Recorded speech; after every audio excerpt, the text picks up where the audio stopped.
வணக்கம். நான் உங்க அட்வொகேட் சார். இப்போ என்னன்னு பார்த்தீங்கன்னா, இந்த ஆக்சுவலி ஒரு ட்ரக் டிரைவர், சரிங்களா? அவர் யூடியூப் சேனல் ஸ்டார்ட் பண்ணியிருக்காரு.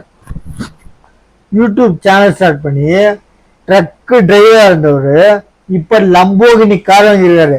அப்படி வாங்கியிருந்தாலும் இன்னைக்கும் வீடியோ போட்டுருக்காரு, ட்ரக் ஓட்டுறாரு.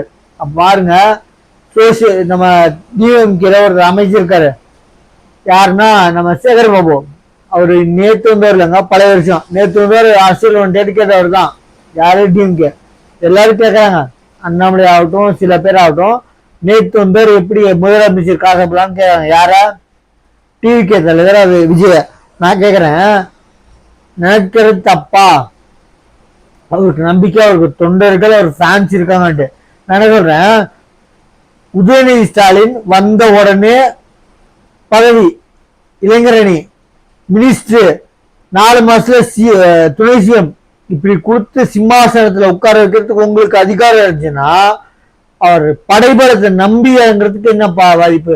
அவங்க மாநாட்டுக்கு போகாம தடுக்கிறது உங்க உங்க டெக்னிக்னா, அவர் பலத்தை நம்பி நிக்கிறதுல என்ன தப்புங்கிறேன். ஐயோ அப்பான்னா நீங்க எல்லாருமே சொல்லுங்க. நான் ஆக்சுவலி நேத்து வந்தவர்ல, இன்னைக்கு வந்தவர் ஒரு 6 மாசத்துல துணை சிஎம். நேத்து கூட வந்துடல, நேத்துனா பழசு. இன்னைக்கு ரொம்ப புதுசா வந்தவர் 6 மாசம் சிஎம், துணை சிஎம். சாரி, இன்னொரு 2 மாசம் போச்சுன்னா சிஎம் கூட ஆக்கிடுவீங்க.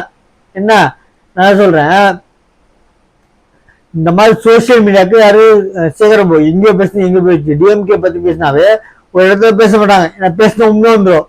அதனால அவங்கள பத்தி பேசினாவே ஒரு இடத்துல பேச முடியாது, அந்த அளவுக்கு பண்ணி வச்சிருக்காங்க. என்னன்னு பாத்தீங்கன்னா, இந்த சேகர் பாபு என்ன சொல்றாரு, சோசியல் மீடியாக்கெல்லாம் நீளம் சொல்லிட்டு பத்திரிகை ரிப்போர்ட்டர் கேட்காரு. இல்ல, நான் பத்திரிகை நிபுணர்கள் மட்டும்தான் கூப்பிட்டேன் அப்படின்னா, டெக்கன் ஹெரால்டு, தினமலர், தினத்தந்தி, இவங்க ஒரு குறிப்பிட்ட பேரை வச்சவங்க மட்டும்தான் கூப்பிடணும். ஆனா அவங்கள உங்களை எழுத மாட்டாங்களே, உண்மையை மட்டும் தான் எழுதுவாங்க. என்ன சொல்றேன்னா, நீங்க சொல்றது அப்படியே எழுதுறது, நம்பிக்கையோட எழுதுறது சில ஆளுங்க மட்டும் தான். அவங்க தினமலர், தினத்தந்தி, டெக்கன் ஹெரால்டு, இவங்கெல்லாம் டைம்ஸ் ஆஃப் இந்தியா இல்லைன்னா நீங்க சொல்றதுல அட்லீஸ்ட் உண்மை இருக்கா தன்மை இருக்கான்னு யோசிப்பாங்க. அவங்களாம் உங்களை விசாரிக்க வர மாட்டாங்க, நல்லா புரிஞ்சுக்கோங்க. நான் பத்திரிகை நண்பர்கள் மட்டும்தான் கூப்பிட்டேன்னு சொல்லி ஒரு நீளம் ஒரு பத்திரிகையாளர் கூப்பிட்டுருக்காங்க. அவர் சோசியல் மீடியா வச்சிருக்காரு. இப்ப பாருங்க, ஒரு போட்டோ பண்றேன். சோசியல் மீடியா ஆக்சுவலி நீங்க என்ன காரா போறீங்கன்னு தெரியல, ஆனா கண்டிப்பா இந்த காரை ஏறி இருப்பீங்க. இந்த மாதிரி காரை சேகர் பாபு பார்த்துருப்பாரு கூட தெரியல, சரிங்களா? வாங்க முடியும், வாங்க முடியும் கண்டிப்பா. ஆனா வாங்கினீங்கன்னா நாளைக்கு ஐடி ரேட் நீங்களே கூட்ட மாதிரி ஆயிடும். அதனால 4 வீல் இருக்கும். ஆக்சுவலி நான் வச்சிருக்காருக்கு 4 வீல், நீங்க வச்சிருக்காருக்கு எத்தனை வீல் தெரியல. என்ன சொல்றது, நான் உங்களெல்லாம் கூப்பிடல அப்படின்னு சொல்லி மொட்டை, அதாவது அவர் தான் நடந்துக்காரு. மடியில அதாவது அவங்க தப்பு பண்ணா மடியில கண்ண இல்லம்பாங்க. இவர் தப்பே பண்ணலன்னா எந்த பத்திரிகை நண்பர்களும் வந்தான்னு, எந்த ரிப்போர்ட்டர் வந்தானே, எந்த பத்திரிகையாளர்கள் வந்தானே, எந்த சோசியல் மீடியா வந்தானே, கேட்க போறது எல்லாமே கேள்விதான். நீ தப்பு பண்ணலன்னா தைரியம் பதில் போ. நான் இந்த பத்திரிகை சொல்ல, அந்த உனக்கு வேணும்னா நீ ஒரு பத்திரிகை ஆரம்பிச்சு நீ சொல்றது மட்டும் எழுதிட்டு போ. அப்ப நீ சொல்றது எழுதி கொடுத்து கேட்பாங்க. நான் உங்களை கூப்பிடலன்னா நீங்க சொல்றது நான் தப்பு பண்ணிட்டேன், உங்களுக்காக பதில் சொல்றேன்னு வெளிப்படையா சொல்ற மாதிரி இருக்கு. நீ யாருமே உங்க திமுகல அத்தனை பெரிய ஆளுங்க இருக்கீங்க. கே நேரு ஆகட்டும், பழைய நிறைய ஆளுங்க இருக்கீங்க. அவங்களுக்கு துணை சிஎம்க்கு வக்கையில போல. இப்ப இன்னைக்கு வந்தவர், நேத்து கூட விட்டுருங்க, நேத்து வந்தவர் இன்னைக்கு சிஎம் காசப்படலன்னா இன்னைக்கு வந்தவருக்கு துணை சிஎம் கொடுத்துருக்கீங்க. அப்ப உங்க கட்சியில ஒருத்தன் கூட கேட்க முடியல ஆப்போசிட்ல, எப்பா இன்னைக்கு வந்தாருப்பா.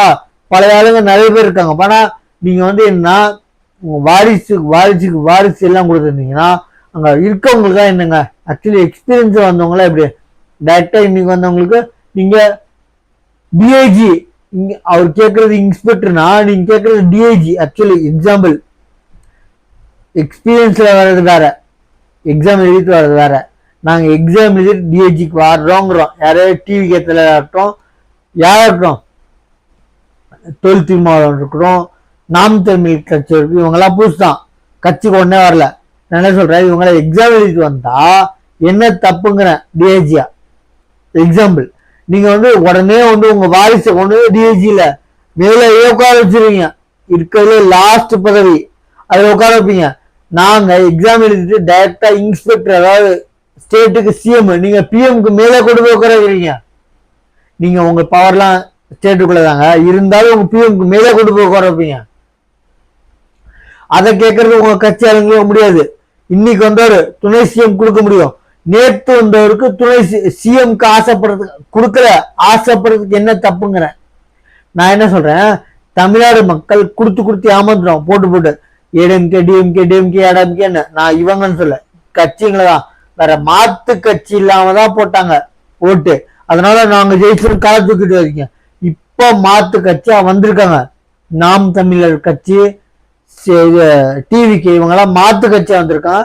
உடனே சொல்றேன், நாம் தமிழர்களும் இப்போ என்னன்னு பாத்தீங்கன்னா ஓட்டு பர்சன்டேஜ் ஜாஸ்தியாகி அவங்களுக்கு சின்ன ஒதுக்கப்பட்டிருக்கு. அப்போ மாத்து கட்சி தான் எதிர்பார்த்திருக்காங்க, ஜெயிக்க வைக்கல. அந்த ஓட்டே அவ்வளவு ஜாஸ்தி வந்திருக்காங்கன்னா டிஎம்கே ஓட்டு ஏஎம்கே ஓட்டு வேணான்னு சொல்லிதான் மாத்து கட்சி நாம் தமிழர் கட்சிக்குள்ளது. அதே மாதிரி மொத்த ஓட்டும் டிவிக்கு குழுவாது கேரண்டி. நான் சொல்றேன், இந்த சோசியல் மீடியாவுக்கு இந்த சேகரபாபு பத்தி பேசிட்டு இருந்தேன். இப்போ ஒரு போட்டோ அப்லோட் பண்ண பாருங்க. இவர் ட்ரக் டிரைவர், யூடியூப் சேனல் ஆரம்பிச்சு லம்போகினி கார் வாங்கியிருக்காரு. சேகரபாபுல வாங்க முடியும், 10 காரு கூட வாங்க முடியும், அந்த அளவுக்கு காசு சொல்லி வச்சிருக்கீங்க. ஆனா வாங்கினா நீங்களே ஐடி ரெய்டு கூட வரான், ஐடியில நீங்களே மாட்டிக்கிங்க. அதனால நான் சொல்றேன், சோசியல் மீடியாவுக்கு பார்த்து பேட்டி கொடுக்க மாட்டேன்னு சொன்னவங்களுக்குலாம் இந்த வீடியோ, இந்த போட்டோவை பாருங்க தெரியும். ரொம்ப தேங்க்ஸ். நம்ம சேனலை சப்ஸ்கிரைப் பண்ணி பாருங்க. தேங்க்யூ.